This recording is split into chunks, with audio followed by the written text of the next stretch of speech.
దేవుడండి వాడు జోబులో డబ్బులు ఇస్తున్నాడా ఏందండి? వాడు జోబులో డబ్బులు ఇస్తున్నాడా లేకపోతే వాడి ఇంట్లో డబ్బులు ఇస్తున్నాడా? ప్రజల కోసం కష్టపడి చేసేదే జగనన్న. వాడి పేరెత్తాలన్నా మాకు అసహ్యంగా ఉందన్నమాట. చెప్పేటప్పుడు ఏదైనా చెప్తారు మేడం, ఆ పార్టీ గెలవాలని చేసి చూపించాలి కదా. జగన్మోహన్ గారు చెప్పిన పథకాలు మొత్తం 99% పథకాలు అమలు చేశారు. చంద్రబాబు దగ్గర ఉన్న పాపమే అది, వాడు చేసే తప్పు పనులే. ఆయన చేసే పనులు బాగున్నాయి కాబట్టి, ప్రజలకు నచ్చినాయి కాబట్టి. అది గతం ప్రభుత్వం మాకేం చేయలేదు కదా, ఇప్పుడున్న ప్రభుత్వమే మంచిగా ఉంది కాబట్టి చెప్తున్నాము. అలాగని వాళ్ళకి అది నచ్చదు, వాళ్ళు మంచి చేయరు, చేసే వాళ్ళని చెడగొడతారు. అవును, వాళ్ళకి అది ఎప్పుడైనా వాళ్ళు చేసే కుట్ర పనులే కదా. జగన్ మీద కోపం కదా, ఆయన మంచి చేస్తున్నాడు కదా, ఆ పనుల మీద బురద జల్లాలి, ఎలా అయినా సరే అడ్డుకోవాలి, జగన్ అన్న రాకుండా చేయాలని చూస్తున్నా. కానీ ఎందరు వచ్చినా ఏం చేసినా జగన్ అన్నని ఇంత కూడా కదిలేరు. దేవుడండి వాడు జోబులో డబ్బులు ఇస్తున్నాడా ఏందండి? వాడు జోబులో డబ్బులు ఇస్తున్నాడా లేకపోతే వాడి ఇంట్లో డబ్బులు ఇస్తున్నాడా? ప్రజల కోసం కష్టపడి చేసేదే జగనన్న. జగనన్నకే ఏదైనా సరే మేము మద్దతు ఇస్తాము. ఆడేం చేయాలి అంత ముందు మాకు వాడి పేరెత్తాలన్నా మాకు అసహ్యంగా ఉందన్నమాట. చాలా పథకాలు చేస్తున్నాడు, అమ్మఒడి ఇచ్చాడు, పెన్షన్లు ఇచ్చాడు, ముసలోళ్ళకి ఇళ్ళకి పోయి వాలంటీర్ల ద్వారా పెన్షన్లు ఇచ్చాడు, నెల నెల ఫస్ట్ తారీఖున పెన్షన్లు. అందుకు ఆయన పాపాలు బయటపడ్డాయిగా, ఆయన చేయలేదు కాబట్టి ఇది వరకు.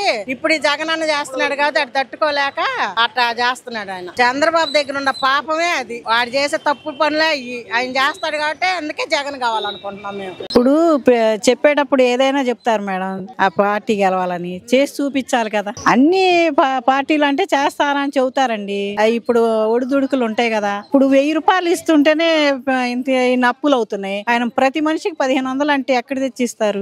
మళ్ళీ ఆ భారం అంతా మన ప్రజల మీదే పడిద్ది. అప్పుడు మనం ఇంకా అప్పులు పాలవుతాం. మనం ఇంకా పనులు లేక ఎంత ఇబ్బంది పడుతున్నామో, పిల్లల్ని చదివించుకోలేక చాలా ఇబ్బంది పడుతున్నాం కదా. అవన్నీ జరిగాయి కాదు. నవరత్నాలే చేయాలి, ఇంకా అధికంగా చేశారు. అవన్నీ వేస్ట్, కొన్ని వేస్ట్ చేశారు. దాని మూలాన కొద్దిగా బ్యాడ్ చేశారు మరి. ఇంకా ఎక్కువే చేశాడు, చేసి ఇంకా అప్పు అయ్యాడు. చేయుత కింద పథకం వస్తుంది, పెన్షన్ ఇంటికి వచ్చే ఇస్తున్నారు, రైస్ కూడా ఇంటికి వచ్చే ఇస్తున్నారు, ఏ ఇబ్బందులు లేకుండా. మరి ఏదైనా అప్లికేషన్ పెట్టుకోవాలన్నా సచివాలయాల దగ్గర ఉన్నాయి. మరి వాలంటీర్స్ మాకు అనుకూలంగా ఉన్నారు. ఇక అన్ని ఇట్లాగా మనకు అనుకూలంగా ఉన్నప్పుడు మనకు వెళ్ళాలంటే ఛార్జెస్ అన్ని అవుతాయి, మనకి టైం కలిసి వస్తుంది. పథకాలంటే మీరు గత ప్రభుత్వంలో 2014లో వాళ్ళు గవర్నమెంట్ ఫామ్ చేశారు. చెప్పిన దాఖలే గానీ మేనిఫెస్టోలు చెప్పిన మొత్తం జరగలేదు. అలాగే జగన్మోహన్ గారు చెప్పిన పథకాలు మొత్తం 99% పథకాలు అమలు చేశారు. చెప్పిన మొత్తం 99% పథకాలు మొత్తం అమలు వచ్చినాయి. గత ప్రభుత్వంలో చెప్పిన పథకాలు మొత్తం వాళ్ళు 666 హామీలు ఇచ్చి 60 హామీలు పూర్తి చేశారు. 600 హామీలు పూర్తి చేయలేదు. అది చేస్తే మళ్ళీ 2019లో అధికారంలోకి రావాలి కదండి, రాలేదు కదా. ఇప్పుడు ఆయన ప్రభుత్వం బాగలేదు, ఆయన పథకాలు బాగలేదు అన్నది వల్లే కదా జగన్మోహన్ గారిని 2019లో ప్రజలు మొత్తం ఆయనకి ముఖ్యమంత్రిగా చేసుకుంది.